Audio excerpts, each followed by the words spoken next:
میایم به سر سوال هایی که هستن.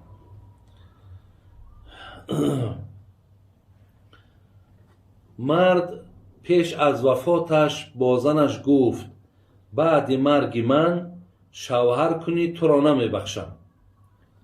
آن مرد وفات کرد. آیا این زن حقی به شوهر برآمدن دارد یا نه؟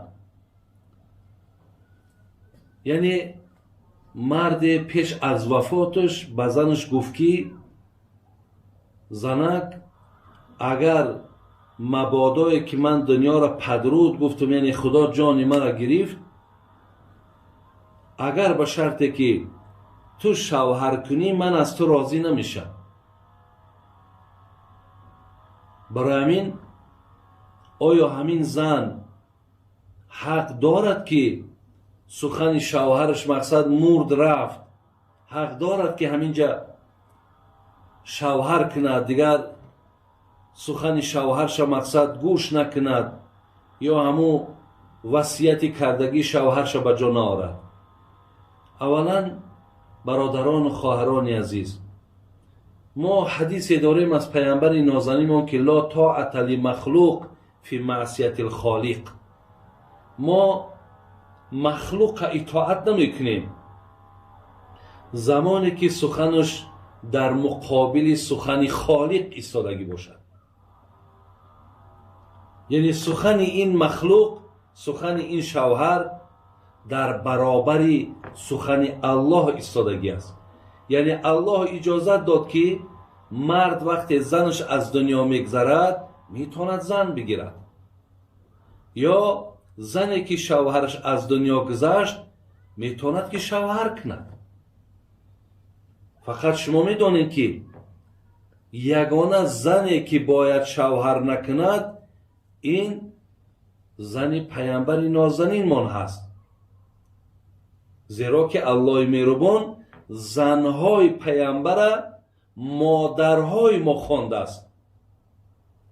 ببین ازواجه امهاتهم، خدای مهربان میگه زنهای پیامبر مادرهای شما هستند.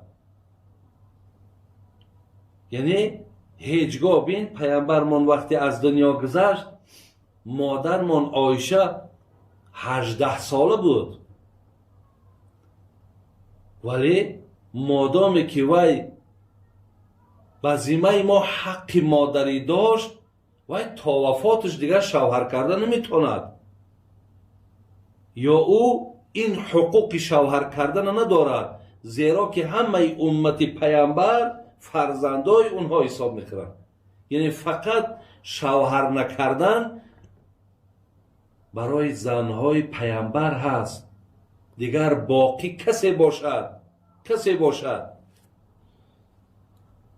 وای اگر مصلحت چم که تید، وصیت چم که کند، در اینجا گناهگار می شود. همین مرد گناهگار شده است که این خیل وصیت، این خیل وظیفه را به گردن زن گذاشته است که بعد من شوهر نکن.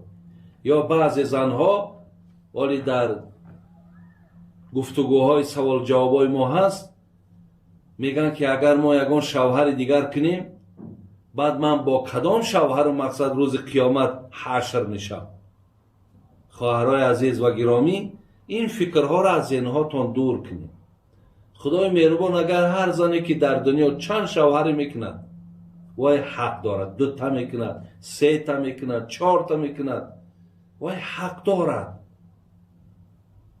و روز قیامت خداوند باز یک برتری بر زن داده است که همون شوهرهایی را که در دنیا کرده است در پیش زن الله مهربان اختیار میگذارد کدامش که در همون جنت برای خودت انتخاب میکنی از بین همین شوهرها حق داری.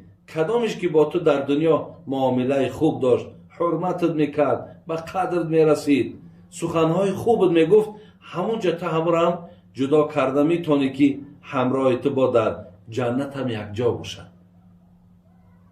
این یک مسئله. دوی مسئله، بسیاری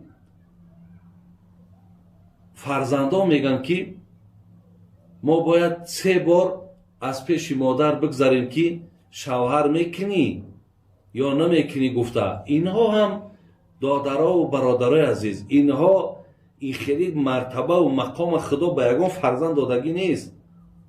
پدرم اینقدر حق دارد که زنم که گرفت به مصلحت فرزنداش میگیره، مادرم که شوهر کردنشید به مصلحت فرزنداش میتوند شوهر کند.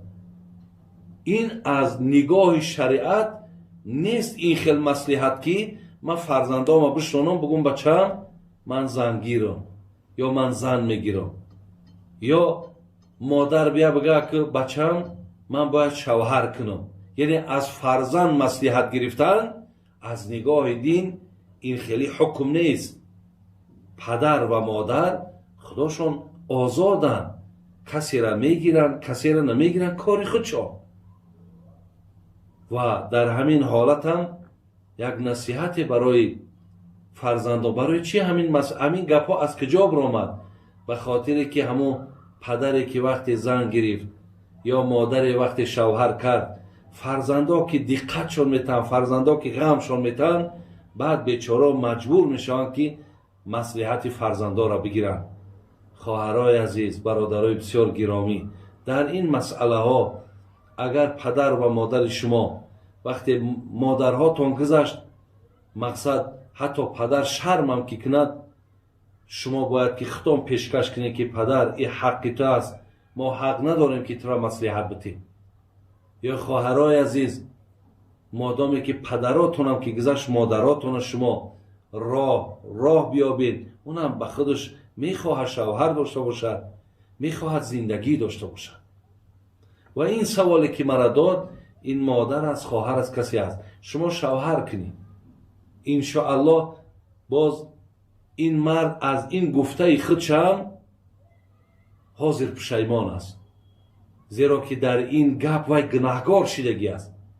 شما او را از همین گناه بگیم خلاص میکنید، وی حاضر اگر بار دیگر زنده شود میگد زنک من بسیار کاری نادرست کردم، بسیار مصلحتی ناخوب دادم.